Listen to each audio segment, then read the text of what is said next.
السلام عليكم ورحمة الله وبركاته. الحمد لله الحمد لله الذي وكفى والصلاة والسلام على سيد المرسلين وعلى آله الطاهرين وأصحابه الماجدين أجمعين. أما بعد فقد قال الله تعالى في القرآن الكريم وفي الفرقان المجيد أعوذ بالله من الشيطان الرجيم وأنزلنا من السماء ماء طهورا صدق الله العلي العظيم. وقال رسول الله صلى الله عليه وسلم سئل النبي صلى الله عليه وسلم أي الصدقة أفضل؟ قال سقي الماء. صدق رسول النبي الكريم. رب اشرح لي صدري ويسر لي أمري واحلل عقدة من لساني يفقهوا قولي. سبحانك لا علم لنا إلا ما علمتنا إنك أنت العليم. இவ்வுலகை படைத்து பரிபாலித்துக் கொண்டிருக்கின்ற பேரிறைவன் அல்லாஹ் ஒருவனுக்கு புகழ் அனைத்தும் உரித்தார். இவ்வுலக மக்கள் அனைவருக்கும் வழிகாட்டியாக வந்த அண்ணல் நபி ஸல்லல்லாஹு அலைஹி வஸல்லம் அவர்களை பின்பற்றிய சஹாபாக்கள் தாபீன்கள் மற்றும் இங்கே குழுமி இருக்கின்ற நம் அனைவரும் அல்லாஹ்வுடைய வெற்றாக்கள் உண்டார். கணித்தக்குரிய இஸ்லாம் பெரியவர்களே சகோதரர்களே, உங்கள் அனைவருக்கும் சலாமை தெரிவித்துக் கொள்கிறேன். அஸ்ஸலாமு அலைக்கும் வரஹ்மத்துல்லாஹி வபரகாத்துஹு. கணித்தக்குரிய இஸ்லாம் பெரியவர்களே சகோதரர்களே, அல்லாஹ் தஆலா நமக்கு எத்தனையோ நியாமத்துகளை வழங்கியிருக்கின்றான். அவனுடைய நியாமத்துகளை எல்லாம் எண்ணி பார்த்தால் எண்ணி முடிக்க முடியாது. அந்த அளவிற்கு ஏராளமான நியாமத்துகளை அருட்கொடைகளை அல்லாஹ் நமக்கு வழங்கி, அவற்றுள் ஒன்று தண்ணீர். தண்ணீர் என்பது மிக மிக பெரும் அருட்கொடை. நாம் பயன்படுத்துகின்ற அன்றாடம் பயன்படுத்துகின்ற அனைத்து வேலைகளுக்கும் அந்த தண்ணீர் நமக்கு பயன்படுகிறது. கண்ணியத்துக்குரிய இஸ்லாம் பிரிவுகளை சோழர்களே, இந்த தண்ணீருடைய முக்கியத்துவத்தையும் அது எவ்வளவு பெரிய நியாமத் என்பதையும் நாம் உணர வேண்டும். அப்படி ஒரு மனிதன் உணர்ந்தால் நிச்சயமாக அல்லாஹ்வுக்கு நன்றி செலுத்துவதிலே அவன் ஈடுபடுவான். தண்ணீருக்காக மட்டும் அல்லாஹ்வுக்கு நன்றி செலுத்த அவன் முனைவான். தண்ணீர் என்பது அவ்வளவு பெரிய அருட்கொடை. அல்லாஹ் தஆலா நமக்கு மிக எளிமையாக அதை கிடைக்க செய்திருக்கிறான். ஆனால் எவ்வளவோ பேர் மிக சிரமப்பட்டு அதை கொண்டு வருகின்றார்கள், அல்லது மிக சிரமப்பட்டு தான் அதை பெறுகின்றார்கள். சிலர் தூய்மையான தண்ணீரை பெற முடியாமல், குடிக்க சரியான தண்ணீர் இல்லாமல் சிரமப்படுகிறார்கள். அப்படிப்பட்ட காலகட்டத்தில் நமக்கு அல்லாஹ் தஆலா எவ்வளவு எளிமையாக அதை தந்திருக்கிறான் என்பதை நாம் பார்க்கின்ற போது, அதை சற்று நேரம் சிந்தித்து பார்க்கின்ற போது, அல்லாஹ்வுக்கு எவ்வளவு நன்றி செலுத்தினாலும் நமக்கு போதாது அப்படிங்கிற எண்ணம் ஏற்படும். எனவே கண்ணியத்திற்குரிய இஸ்லாம் பெரியவர்களே சகோதரர்களே, இந்த தண்ணீர் குறித்த செய்திகளை அல்லாஹ் தஆலா பல இடங்களிலே திருக்குர்ஆன்ல சொல்றான். வன்சல்னா மினஸ் ஸமாஇ மாஅன் தஹூரா. நாம் வானத்திலிருந்து தூய்மையான தண்ணீரை இறக்கினோம். அப்ப வானத்திலிருந்து தான் இந்த தண்ணீர் வருது. வானத்திலிருந்து தண்ணீரை இறக்கி அதை அல்லாஹ் தஆலா பூமியில தேக்கி வைத்து, மனிதர்களுக்கு எப்போல்லாம் தேவையோ அதை அவன் எடுத்து பயன்படுத்துகிற விதத்துல அல்லாஹ் தஆலா வச்சு. அப்ப அது எவ்வளவு பெரிய நியாமத். நம்ம இன்னைக்கு போர் போடுறோம், சில இடங்கள்ல எல்லாம் 10 அடி 20 அடியில எல்லாம் தண்ணீர் கிடைச்சது. அந்த அளவிற்கு அல்லாஹ் தஆலா நியாமத்தாக கொடுத்திருக்கு. சில இடங்கள்ல வறண்ட நிலப்பகுதிகள்ல 100 அடி 200 அடி போட வேண்டியது இருக்கு. ஆனா மற்ற வளமான இடங்கள்ல 10 அடி 20 அடி 30 அடியில தண்ணீர் கிடைக்கிறது. அந்த அளவிற்கு அல்லாஹ் தஆலா மனிதர்களுக்கு பேருபகாரம் செய்திருக்கிறான். தண்ணீரை பெறக்கூடிய நாம் அதிகமாக அல்லாஹ்வுக்கு நன்றி செலுத்தும். அந்த ஒன்றுக்காக மட்டுமே நன்றி செலுத்தினாலும் நமக்கு போதாது. நாம் அல்லாஹ்வுக்கு நன்றி செலுத்தியவர்களாக ஆக முடியாது. அந்த அளவிற்கு ஒரு நியாமத். வஜஅல்னா மினல் மாஇ குல்ல ஷைஇன் ஹய்யின் அஃபலா யுமினூன். ஒவ்வொரு பொருளுக்கும், உயிருள்ள எல்லா பொருளுக்குமே இந்த தண்ணீர் தான் மூலப்பொருள். தண்ணீர் இல்லாம எந்த பொருளும் இல்லை. அப்போ உயிருள்ள எல்லா பொருளையும் தண்ணீரிலிருந்தே நாம் அமைத்தோம். அஃபலா யுமினூன், அவர்கள் ஈமான் கொள்ள மாட்டார்களா என்று அல்லாஹ் கேட்கிறார். இப்ப இன்றைய அறிவியல் அறிஞர்கள் இது குறித்து சிந்தித்து பார்க்கின்ற போது நமக்கு தகவல் கொடுக்கிறார்கள். இந்த அதாவது தண்ணீர் இல்லாமல் எந்த உயிருள்ள பொருளுமே கிடையாது. அந்த அளவிற்கு அந்த தண்ணீர் தான் மூலப்பொருள். அதனுடைய மூலப்பொருள் தண்ணீர் தான் என்பதை இன்றைய அறிவியல் அறிஞர்கள் நமக்கு சொல்கிறார். கண்ணியத்திற்குரிய இஸ்லாம் பெருகளே சோர்களே, இந்த தண்ணீர் எவ்வளவு பெரிய அருட்கொடை என்பதை நான் நினைத்து பார்க்கிறேன். இந்த அல்லாஹ்வுடைய நியாமத்துகளை நீங்கள் எண்ணி பார்த்தால் அதை எண்ணி முடிக்க முடியாது. ஆனால் மனிதனோ அநியாயக்காரனாகவும் நிராகரிக்கக்கூடியவனாக இருக்கிறான். இன்னல் இன்சான லவலூமுன் கஃபார். அநியாயக்காரனாகவும் நிராகரிக்கக்கூடியவனாகவும் இருக்கிறான். அதாவது அல்லாஹ்வுடைய நியாமத்துகளை அனுபவிக்கக்கூடிய மனிதன், அல்லாஹ் வழங்கி இருக்கக்கூடிய இந்த தண்ணீரை பயன்படுத்தக்கூடிய மனிதன் அதே நேரத்தில் அல்லாஹ் அல்லாத சிலைகளை வணங்கி கொண்டிருக்கிறான், அல்லது அல்லாஹ் அல்லாத மற்ற பொருள்களிடத்திலே அல்லது மற்ற நபர்களிடத்திலே அவன் தன்னுடைய தேவையை கேட்டுக்கொண்டிருக்கிறான். இதுவெல்லாம் அல்லாஹ்வுக்கு இணை வைக்கக்கூடியது செயல். அது அநியாயக்காரன், நிராகரிக்கக்கூடியவன் என்று அல்லாஹ் தஆலா சொல்றான். கணித்திற்குரிய இஸ்லாம் பெரியவர்களே சோர்களே, இந்த தண்ணீரை பயன்படுத்தி இந்த பூமி முழுக்க மனித சமுதாயத்துக்கு என்னென்ன தேவையோ அனைத்தையும் முளைக்க செய்திருக்கிறார். வல்லதி அன்சல மினஸ்ஸமாஇ மாஅன் லக்கும் மின்ஹு ஷராபும் வ மின்ஹு ஷஜரும் ஃபீஹி துஸீமூன். அவன்தான் வானத்திலிருந்து தண்ணீரை இறக்கினான், மழையை பொழியச் செய்தான். அதிலிருந்து நீங்கள் குடிக்கின்றீர்கள். அதிலிருந்து மரம் செடி கொடிகள் எல்லாம் முளைக்கின்றன. அதிலேயே நீங்கள் கால்நடைகளை மேய்க்கின்றீர்கள் என்று அல்லாஹ் சொல்றார். அப்ப அந்த தண்ணீரை கொடுத்து எல்லா விதமான ஆற்றல்களையும் அல்லாஹ் தஆலா கொடுக்கிறான். அதாவது மனிதனுக்கு தேவையான வளங்களை எல்லாம் அந்த தண்ணீர் மூலம் கொடுக்கிறான். அப்ப அந்த தண்ணீரைத்தான் மனிதன் குடிக்கிறான், நாம் குடிக்கிறோம். அதிலிருந்து செடி கொடிகள் எல்லாம் முளைக்கின்றன. அந்த செடி கொடிகள் புல்கள் எல்லாம் முளைத்த பிறகு அதிலேயே கால்நடைகள் மேய்கின்றன. எல்லாவற்றுக்கும் உணவு இந்த தண்ணீர் மூலம் தான் அல்லாஹ் கொடுக்கும். எவ்வளவு பெரிய நியாமத்! யும்பித்து லக்கும் பிஹி ஸர்அ வ ஸைத்தூன வ நகீல வல் அனாப் வ மின் குல்லி ஸமரத். இன்று பூமியில விளைந்திருக்கின்ற முளைத்திருக்கக்கூடிய எவ்வளவோ தானியங்கள் எல்லாத்துக்கும் இந்த மூலப்பொருள் தண்ணீர் தானே. அதனால்தான் அதை சொல்றான், இதை கொண்டு இந்த தண்ணீரை கொண்டுதான் உங்களுக்கு வேளாண்மையை முளைக்க செய்கின்றான். ஜைத்தூன் வன் நகீல், ஜைத்தூன் மரம், நகீல் பேரிச்ச மரம், வல் ஆனாப் திராட்சை கொடிகள் அனைத்துமே இந்த தண்ணீர் தான் மூலப்பொருள். தண்ணீரை வச்சுதான் அல்லாஹ் தஆலா இத்தனை வேலைகளையும் செய்கிறான். மின்குல்லி சமரா, அனைத்து பழங்களையும் அனைத்து பொருட்களையும் விவசாய பொருட்களையும் எல்லாவற்றையும் அல்லாஹ் தஆலா அதுல தான் படைக்கிறான். சிந்திக்கக்கூடிய மக்களுக்கு இதுல படிப்பினை இருக்கிறது என்று சொல்லி முடிக்கிறான். இன்னஃபி ஸாலிக லஆயத்தன் லிகௌமின் யதஃபக்கர். சிந்திக்கக்கூடிய மக்களுக்கு இதுல படிப்பினை. இப்ப மனிதன் சிந்தித்தால் அல்லாஹ்வுடைய நியாமத்துகள் எவ்வளவு இருக்கின்றன, இந்த சமுதாயத்துக்கு அல்லாஹ் எவ்வளவு அருட்கொடைகளை வழங்கி இருக்கிறான் அப்படிங்கிறத நம்ம தெரிஞ்சுக்க முடியும். இப்ப சிந்திக்க சொல்கிறான். கண்ணியத்திற்குரிய இஸ்லாம் பெரியவர்களே சார்களே, பல நேரங்கள்ல மழை பொழிவது கிடையாது. குறிப்பிட்ட நேரத்துல அல்லாஹ் தஆலா நாடக்கூடிய நேரத்துல மழையை பொழிய செய்கிறான். அப்ப இது குறித்து ஒரு கேள்வியை அல்லாஹ் முன்வைக்கிறான். மழை பொழிகிறதே, அதை நீங்கள் சிந்திச்சு பார்க்க மாட்டீங்களா? அஃபரைத்துமுல் மா அல்லது தஷ்ரபு, நீ குடிக்கின்றீர்களே தண்ணி, அதை நீங்க சிந்திச்சு பார்க்க மாட்டீங்களா? அன்தும் அன்ஸல்துமூஹு மினல் முஸ்ரி அம் நஹ்னுல் முஸ்ரி, அந்த மேகத்திலிருந்து அதை நீங்கள் பொழிய செய்கின்றீர்களா அல்லது நாம் பொழிய செய்கின்றோமா? மனிதனால் பொழிய செய்ய முடியுமா? மழையை பொழிய செய்ய முடியுமா? முடியாது. சில நேரங்கள்ல சில கெமிக்கல்கள், அந்த கெமிக்கல்களை தூவி சில இடங்கள்ல செயற்கை மழை உருவாக்கினார் மனிதர்கள்.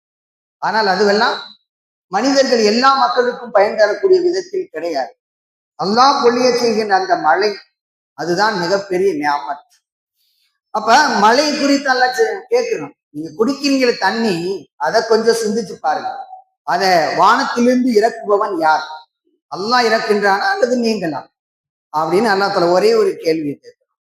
ஆக இப்படி எத்தனையோ செய்திகள் தண்ணீர் குறித்து பல பற்பல செய்திகள் குர்ஆனிலே ஆங்காங்கே இடம்பெற்றிருக்கிறது. கண்ணியத்திற்குரிய இஸ்லாம் பெரியவர்களே சகோதரர்களே, தண்ணீர் என்பது குறிப்பிட்ட அளவுதான் கிடைக்கும் அப்படிங்கிறதையும் அல்லாஹ் தஆலா நிர்ணயம் செய்து வைத்திருக்கிறான். தண்ணீர் ஏராளமாக இருக்கிறது, ஆனால் அதுக்குன்னு ஒரு லிமிட் இருக்கு. அப்ப எவ்வளவு பொழிய வேண்டும் என்பது அல்லாஹ்வுடைய கட்டளை. எவ்வளவு தண்ணீர் மழை பொழிய வேண்டும், அது எவ்வளவு சேகரிக்கணும், எவ்வளவு வீணாகுது அப்படிங்கிறதுனா அல்லாஹ்வுடைய கணக்கு.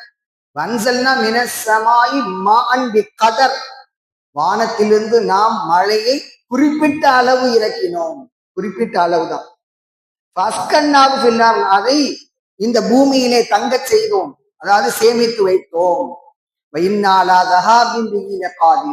அதை நாம் நீக்குவதற்கும் ஆற்றல் உடையவர் என்று அல்லாஹ் தன்னை பற்றி சொல்கிறார். அதை நீக்கிறதுக்கும் ஆற்றல் உடையவன் நான். அப்ப அதாவது அதனாலதான் சில பேர் சில இடங்கள்ல வறண்ட நிலங்கள்ல எவ்வளவு தோண்டி 300 அடி போட்டுட்டோம், ஆனாலும் தண்ணி இல்லை அப்படின்னு சொல்லக்கூடிய நிலையை பாக்குறோமா இல்லையா? அப்ப சில இடங்கள்ல குறைந்த அளவு அடி போர் போடும் போது தண்ணீர் கிடைச்சிது. ஆனா சில பேருக்கு எவ்வளவு தோன்றினாலும் தண்ணீர் கிடைப்பதில்லை. அப்ப அதை நீக்குவதற்கு நாம் ஆற்றல் உடையவர் என்பதை அல்லாஹ் தஆலா இதன் மூலம் நமக்கு சொல்லித் தருகிறார். கண்ணியத்திற்குரிய இஸ்லாம் பெரியவர்களே சகோதரர்களே, இந்த தண்ணீரை வைத்துதான் நம்முடைய வழிபாடுகளுக்கு தேவையானது எல்லாம் இந்த தண்ணீரை வைத்துதான் தொடங்குகிறோம். அதாவது இப்ப நம்ம தொழுகணும் அப்படின்னு சொன்னா என்ன செய்யணும்? அதற்கு முன்னால ஒது செய்யணும். ஒது செய்வதற்கு இந்த தண்ணீர் தான் நமக்கு பயன்படுகிறது. இப்ப இந்த தண்ணீரை வைத்து ஒது செய்து விட்டு அதுக்கு பிறகுதான் நாம் தொழுகிறோம். நம்முடைய இபாதத்துகளுக்கு இது மூல காரணமாக இருக்கிறது. அதைத்தான் நல்லா சொல்றான்,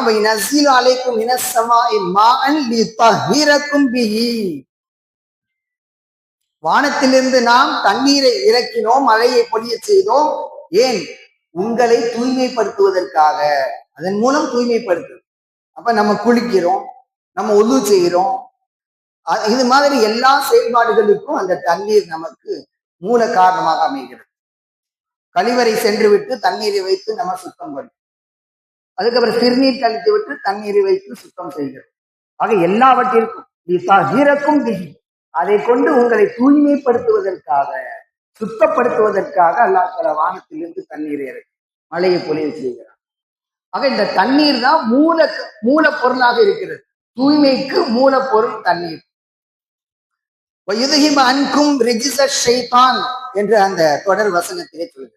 கணியத்திற்குரிய இஸ்லாம் பெரியவர்களே, நம்முடைய தூய்மைக்கு இந்த தண்ணீர் மூல காரணமாக இருக்கிறது, மூலப்பொருளாக இருக்கிறது. இப்படிப்பட்ட இந்த தண்ணீரை நாம் வீணாக்கி விடக்கூடாது. தண்ணீரை இன்னைக்கு கிடைக்காத இடங்களுக்கு போய் பார்த்தாதான் இந்த தண்ணீருடைய அருமை தெரியும். நமக்கு நம்ம பைப்பை திருவினோன தண்ணீர் வருகிறது. ஒழு செய்யறதுக்கு நம்ம கஷ்டப்பட தேவையில்லை. அப்ப பைப்பை குழாயை திருவுறோம், தண்ணீர் வருது, ஒழு செஞ்சுட்டு வந்துடும். ஆனா பல இடங்கள்ல நீண்ட தூரத்திலிருந்து தண்ணீரை கொண்டு வந்து ஒழு செய்யறதுக்காக பள்ளியாசல்ல வைக்கிறாங்க அல்லது வீட்டுல வைக்கிறாங்க. இது மாதிரி நீண்ட தூரத்திலிருந்து அந்த தண்ணீரை கொண்டு வந்து வீட்டுக்கு சேர்க்கிறாங்க. ஆக இப்படிப்பட்ட நிலையை விட்டு அல்லாஹ் தஆலா நம்மை பாதுகாத்து இருக்கிறோம். அப்ப இத்தகைய இந்த தண்ணீரை நாம் வீணாக்கி விடக்கூடாது. ஒது செய்யறதுக்கு அப்படியே சில பேர் அப்படியே பைப்பை திறந்து விட்டுட்டு அப்படியே பல்ல தேய்ச்சிட்டே இருப்பாங்க. அது பாட்டு தண்ணி ஊத்திட்டே இருக்கும். அதை ஆஃப் பண்ணிடணும். பல்ல தேய்க்கும் போது என்ன செய்யணும்? அதை மூடிடணும். இப்படி தண்ணீரை விரயம் செய்யக்கூடியவர்கள் இருக்கிறார்கள். தண்ணீர் கிடைக்காத இடங்களுக்கு நாம் போய் பார்த்தாதான் இந்த தண்ணீருடைய அருமை தெரியும். கணியத்திற்குரிய இஸ்லாம் பெரியவர்களே, ஒருவர் உது செய்து கொண்டிருக்கிறார். அப்துல்லா இப்னு அம்ரு ரலியல்லாஹு அன்ஹு அவர்கள் அறிவிக்கக்கூடிய ஒரு செய்தி, சாது ரலியல்லாஹு அவர்கள் உது செய்து கொண்டிருக்கிறார். அந்த வழியாக அல்லாஹ் ஸல்லல்லாஹு அலைஹி வஸல்லம் அவர்கள் கடந்து செல்கின்றார். கடந்து செல்கின்ற போது மாஹாத சரஃப், என்ன வீணாக்குறீங்க, தண்ணீரை வீணாக்குறீங்க அப்படின்னு அவங்க உது செஞ்சுட்டு இருக்காங்க. அவங்கள பார்த்து கேட்கிறாங்க ரசூலுல்லாஹ், என்ன தண்ணீரை வீணாக்குகிறீர்கள் அப்படின்னு. அப்போது அவர் திரும்ப கேட்கிறார், அஃபில் உம்மூஇ இஸ்ராஃபு, ஒது செய்வதில் கூட தண்ணீர் விரயம் செய்வது என்பது இருக்கிறதா? ஒது தானே நான் செய்யறேன், அதுல போய் தண்ணீர் விரயம் எப்படி அப்படின்னு அந்த சஹாபி கேட்கிறார். அப்போது நபி ஸல்லல்லாஹு சொல்றாங்க, ஆம் வயின் குன்த அலா நஹரின் ஜாரி, ஓடக்கூடிய நதியாக இருந்தாலும் தண்ணீரை வீணாக்க கூடாது என்று சொல்றார். அது என்ன ஓடக்கூடிய நதி, அதுவாடு தண்ணி ஓடிட்டு தானே இருக்குது, அதுல எப்படி வீணாக்க முடியும் அப்படின்னு சொன்னா, உன்னுடைய நேரம் வீணாகிறது அல்லவா, அதுதான். அதாவது தண்ணீரை 3 தடவை கழுவுறது சுண்ணத்து. ஒரு தடவை ஒருவர் கழுவிக்கிட்டே இருக்கிறார், அப்படியே முகத்தை கழுவிட்டே 5 தடவை 6 தடவை கழுவிக்கிட்டே இருக்கிறார், இதுக்கு பேர் தான் இஸ்ராப். 3 தடவை கழுவுனா அது சுண்ணத்து, 4 தடவை 5 தடவை போட்டு போட்டு கழுவிக்கிட்டே இருக்குது. கழுவுனா இல்லையான்னு தெரியல அப்படின்னு சொல்லி மறந்து மறந்து திருப்பி திருப்பி கழுவிட்டு இருக்காரு. எத்தனை தடவை அப்படிங்கிறது தெரியல, அவர் பாட்டு கழுவிட்டு இருக்கிறார். ஆக இது மாதிரி எல்லாம் செய்யக்கூடாது. உது செய்வது சரியான முறையில செய்ய வேண்டும், தண்ணீரை வீணாக்கி விடக்கூடாது. இது மிக முக்கியமான செய்தி. அப்ப ஓடக்கூடிய நதியாக இருந்தாலும் தண்ணீரை வீணாக்காதே அப்படின்னு சொன்னா, அங்கே உன்னுடைய நேரம் வீணாகிறது. 3 தடவை கழுவுறதுக்கு நீ 10 தடவை கழுவிட்டு இருந்தீங்கன்னா உன்னுடைய நேரம் வீணாகிறது. அப்ப எப்படி இருந்தாலும் தண்ணீரை வீணாக்க கூடாது என்பது குறித்து நபி ஸல்லல்லாஹு அலைஹி அவர்கள் மிக ஆழமாக நமக்கு சொல்லியிருக்கிறார். எனவே வீடாக இருந்தாலும் சரி, பொதுவான இடமாக இருந்தாலும் சரி, தண்ணீரை வீணாக்க கூடாது. பொதுவான இடங்கள்ல மிக பேணுதலாக இருக்க வேண்டும். பள்ளிவாசல் போன்ற இடங்கள்ல மிக பேணுதலாக தண்ணீரை பயன்படுத்தணும். இன்னும் இயன்றால் வீட்டிலேயே ஒன்று செஞ்சுட்டு வந்துடணும். பக்கத்து வீடுகள்ல, பள்ளிவாசலை சுற்றி உள்ள இடங்கள்ல வாழக்கூடியவர்கள் வீட்டிலேயே ஒன்று செஞ்சுட்டு வருவது மிகச்சிறந்த. ஆக தண்ணீரை கவனமாக பயன்படுத்த வேண்டும். தண்ணீரை ஒருவர் எந்த அளவுக்கு பயன்படுத்துகிறாரோ அதை வைத்துதான் அவருடைய பொருளாதாரத்தை நிர்ணயிக்கப்படும். பொருளாதாரத்துல இவர் எப்படி அப்படின்னு சொல்லி நிர்ணயிக்கப்படும் அளவுகள் அதுதான். தண்ணீரை சிக்கனமாக ஒருவர் பயன்படுத்தினால் பொருளாதாரத்தையும் அவர் நல்ல விதமா சிக்கனமா கணக்கு போட்டு சரியாக பயன்படுத்துவார் என்று பொருள். தண்ணீரை சரியா பயன்படுத்த தெரியலன்னா அவரு அதே போலதான் பொருளாதாரமும் சரியா பயன்படுத்த தெரியாது, காசை கண்ட மாதிரி செலவு பண்ணுவாரு, அதுபோல கடன் வாங்குவாரு, கடனாளியாக இருப்பார். ஆக எல்லாத்துலயும் ஒரு திட்டமிடுதல் இருக்க வேண்டும். கண்ணியத்திற்குரிய இஸ்லாம் பெரியவர்களே சகோதரர்களே, அண்மை காலத்துல இந்த தண்ணீர் குறித்த ஒரு செய்தி நம்ம வாட்ஸ்அப்ல நீங்களும் படிச்சிருப்பீங்க. பெருநாள் கொண்டாடி விட்டு மாலி என்ற நகரத்திலிருந்து, ஆப்பிரிக்க நாடு, அங்க மாலி என்ற நாட்டிலிருந்து நைஜர் என்ற ஊருக்கு போறாங்க. போற வழி பார்த்தா சகாரா பாலைவனம். அந்த பாலைவனத்துல போகும்போது லாரியில போறாங்க, சரியான போக்குவரத்தெல்லாம் இல்லை. அப்படி போகும்போது இடையிலேயே லாரி பழுதாகி விட்டது. 2-3 நாளாச்சு, கடுமையான வெயில். அப்படிப்பட்ட அந்த நேரத்துல நம்மோடு இருந்த தண்ணீரை பயன்படுத்தினாங்க. 2-3 நாள், 4 நாள் ஆச்சு, 5 நாள் ஆச்சு. அதுக்கு பிறகு யாருக்கும் தண்ணீர் இல்லாம எல்லோருமே இறந்து போயிட்டாங்க. கண்ணியத்துக்குரிய இஸ்லாம் பெரியவர்களே சகோதரர்களே, இந்த நேரத்துலதான் இந்த தண்ணீரை குறித்து நாம் தெரிந்து கொள்ள வேண்டும். தண்ணீருடைய முக்கியத்துவம். அந்த ஒரு சொட்டு தண்ணீர், ஒரு டம்ளர் தண்ணீர் கிடைக்காமல் அத்தனை பேர், அங்கே 49 பேர் இறந்து போயிருக்காங்க. ஒரு 2 பேர் மட்டும் அங்கிருந்து நடந்தே நீண்ட தூரம் போய், ஒரு 50 கிலோமீட்டர் அளவுக்கு நடந்தே போய் இந்த தகவலை சொல்லியிருக்காங்க. அதுக்கு பிறகுதான் மீட்பு குழு பார்த்திருக்கிறாங்க. எல்லாமே ஆங்காங்கே அப்படியே இறந்து போய் கிடக்குறாங்க. லாரிக்கு கீழே அப்படியே நிழல்ல படுத்துக்கலாம் அப்படின்னு சொல்லி அங்கே படுத்தவங்க அப்படியே உயிர் துறந்து விட்டாங்க. தண்ணீருடைய அருமையை நம்ம இந்த நேரத்துலதான் புரிஞ்சுக்கணும். ஒரு டம்ளர் தண்ணீர் இல்லாதனால எத்தனை பேர் 49 பேர் இறந்து போயிரு. அப்ப வெயிலுடைய அருமை, வெயிலுடைய நேரத்துலதான் இந்த தண்ணீருடைய அருமை நமக்கு தெரியும். அப்ப அது மாதிரி நேரத்துல இந்த ஒரு செய்தி என்னன்னு சொன்னா, தண்ணீருக்கு சிரமப்படக்கூடியவர்களுக்கு தண்ணீரை கொடுப்பது மிகச்சிறந்த சதக்கா என்பதை இந்த நேரத்துல நம்ம தெரிந்து கொள்ள வேண்டும். நபி ஸல்லல்லாஹு அலைஹி வஸல்லம் அவர்களிடம் ஒருவர் கேட்கின்றார், என்னுடைய அம்மா இறந்து போயிட்டாங்க, அவர்களுக்காக நான் சதக்கா செய்யலாமா? செய்யலாம்.